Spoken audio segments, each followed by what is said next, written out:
selamat datang lagi ya di sesi kita. Langsung aja nih, kita mau bahas satu bias pikiran yang, wah menarik banget. Ini dari buku The Art of Thinking Clearly, lebih spesifik lagi, kita ambil dari bab 54. Judulnya aja udah bikin penasaran, maukah kau memakai sweater Hitler? Nah, topiknya itu bias contagion. Sumber kita ya bab itu tadi. Oke, misinya apa? Kita pengen ngertiin gitu. Kenapa sih kita kadang reaksinya lebay sama barang, cuma gara-gara sejarahnya? Padahal kalau dipikir logis ya aneh aja. Kenapa susah banget gitu lepas dari rasa yang nempel? Gion ini sebenarnya soal gimana perasaan kita ya. Entah itu rasa jijik, suka, atau mungkin takut sama satu barang, itu bisa ngalahin logika kita gitu. Perasaan ini muncul ya karena sejarah barang itu, atau siapa yang pernah pakai, atau siapa yang pernah berhubungan sama barang itu. Meskipun hubungannya tuh nggak langsung. Rasanya tuh kayak kita ketularan emosi dari barang itu, gitulah. Nah, iya kan? Ini nih di sumber kita ada cerita yang, wah lumayan ekstrim sih ini. Ada teman penulis nih, dia itu koresponden perang. Nah, ceritanya dia dapat 6 gelas anggur, lapis emas gitu, dari istana pribadinya Saddam Hussein waktu Baghdad jatuh. Keren kan? Tapi tunggu dulu ceritanya.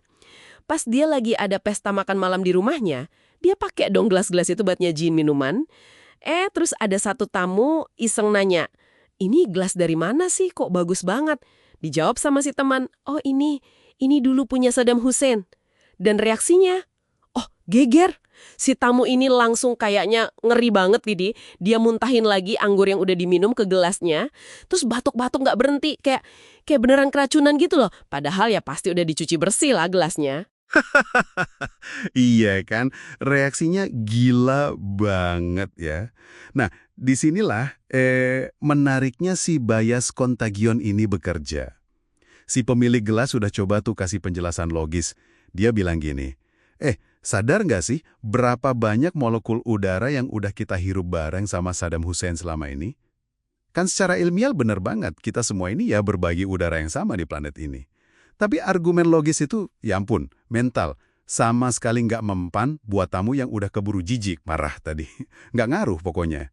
Terkontaminasi secara emosional ya, ini maksudnya, oleh asosiasi negatif sama Saddam Hussein, itu wah jauh lebih kuat daripada pikiran rasional si tamu. Udah nggak peduli gelasnya dicuci pakai sabun apa, sebersih apa, asosiasinya itu yang nempel kuat.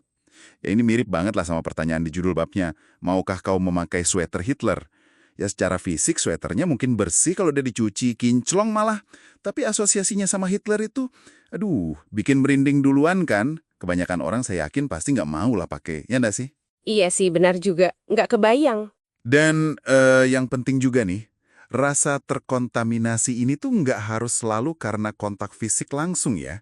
Sumber kita juga bilang kok, bias ini bisa juga berlaku buat hal-hal yang hubungannya nggak langsung. Misalnya nih, cuma lihat foto orang yang kita nggak suka banget aja, kadang bisa bikin perasaan jadi nggak enak kan? Atau mungkin kita jadi ogah beli rumah bekas lokasi kejadian buruk, meskipun rumahnya udah direnovasi total, udah cakep lagi.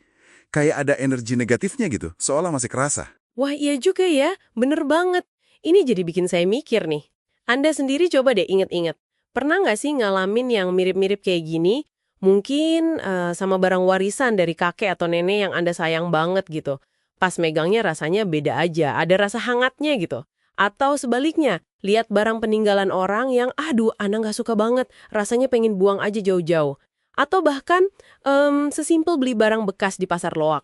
Terus jadi kepikiran, ini dulu punya siapa ya? Orangnya gimana ya? Pernah nggak? Coba deh direnungkan sebentar. Seberapa sering sih perasaan kayak gitu, entah positif atau negatif, ujung-ujungnya ngaruh ke keputusan Anda soal barang itu? Mau dipakai nggak, mau dibeli nggak, atau mau disimpan aja nggak? Kadang kita nggak sadar loh, tapi efeknya kuat banget. Betul. Kayak misalnya kita, kadang nggak mau pakai baju bekas, gitu kan.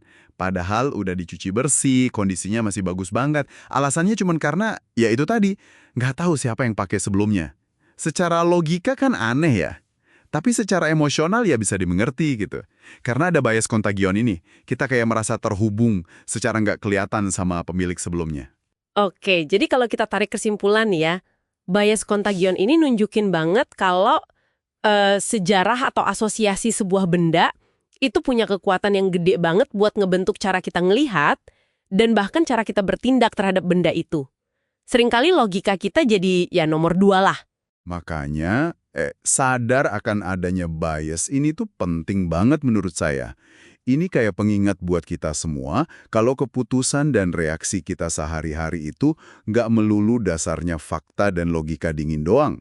Ada emosi, ada asosiasi, ada rasa.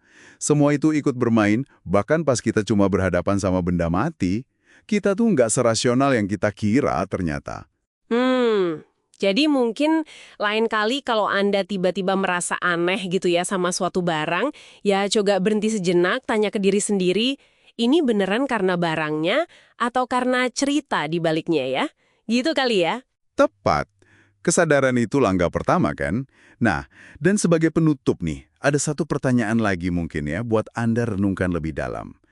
Kalau kita aja bisa merasa terkontaminasi secara emosional oleh benda mati, cuma gara-gara sejarah atau asosiasinya, seberapa besar sih kemungkinan bias ini juga diam-diam, tanpa kita sadari, memengaruhi cara kita menilai orang, atau bahkan gagasan.